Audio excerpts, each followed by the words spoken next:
अस्सलाम वालेकुम। कैसे हैं आप सब? उम्मीद करती हूँ सब ठीक ठाक होंगे। अल्लाह से दुआ है कि अल्लाह आप सबको खुश और खुर्रम रखें।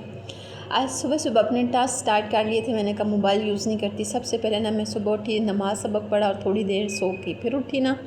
मैंने कहा मैं बाज़ार जाती हूँ, जल्दी से सब्ज़ी ले आती हूँ, क्योंकि रोज़ ना मैं आलू बना बना के थक गई थी।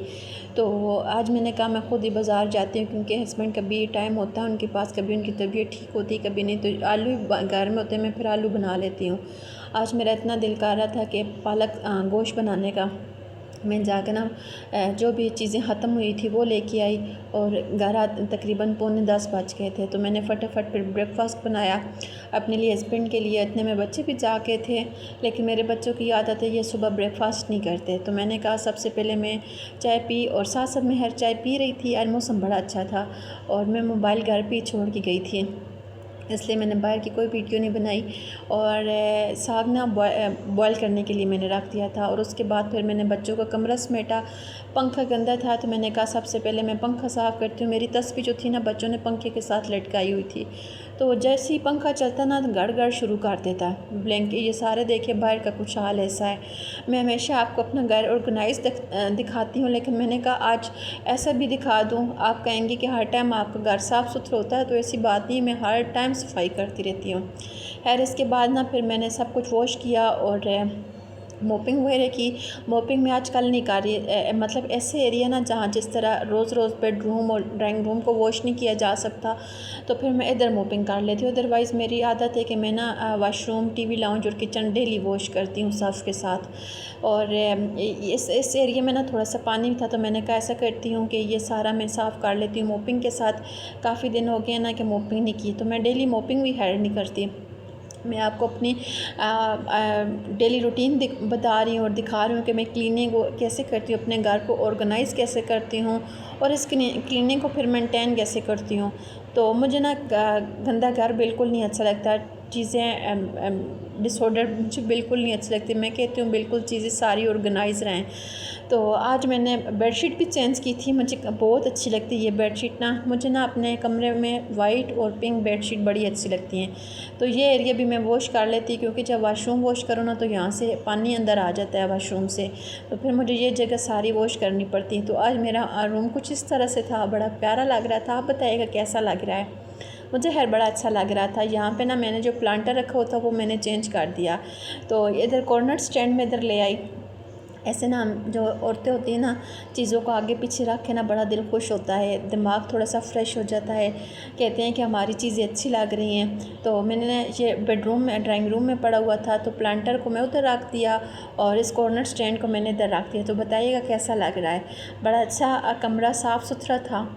और मुझे ये बेडशीट काफ़ी दिन हो गए थे नहीं बिछाई थी, तो मैंने कहा यही बिछाती हूँ। ये मेरी शादी की है, ये जरसूती की है, और मुझे बड़ी अच्छी लगती है ना। मैंने थोड़ी सी इसकी कढ़ाई भी की थी। बड़ी मुश्किल से इसकी कढ़ाई होती है, खाने गिन गिन के करने पड़ते हैं।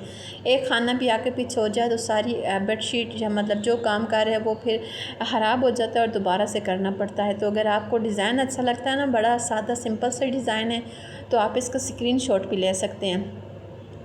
ये ग्रीन कलर मुझे जब मेरी बहन और अम्मी कर रही थी ना कढ़ाई, तो मुझे बिल्कुल नहीं अच्छा लगता। मुझे पैरेट ग्रीन अच्छा लगता है, तो ये थोड़ा डार्क ग्रीन में आता है। तो मैं इतना रोती थी, मैंने कहा ये इस पे ना ये कलर ना लगाया, मुझे ये कलर नहीं अच्छा लगता। तो खैर फिर भी मेरी बहन ने ये लगा दिया था।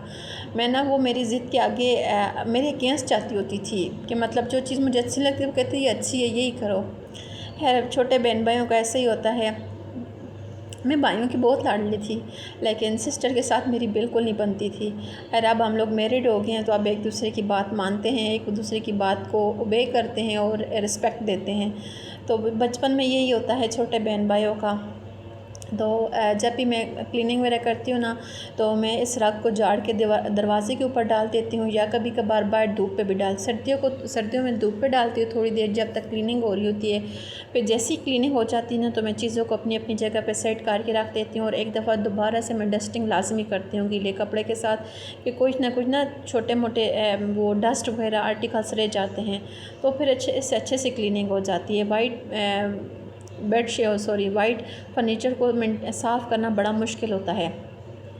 इसके बाद आ गई थी बारी ड्राइंग रूम की। तो मैं ड्राइंग रूम में भी मैंने सबसे पहले झाड़ू से सफाई की, थोड़ा बहुत गंद था वो मैंने साफ़ किया और उसके बाद सोचा कि इधर भी मोपिंग कर ही लेती हूँ। लग गया तो नमाज की देर हो रही थी, लेकिन मैंने कहा जल्दी जल्दी कर लेती हूँ, भूख भी इस टाइम बहुत ज़ोर से लगी हुई थी।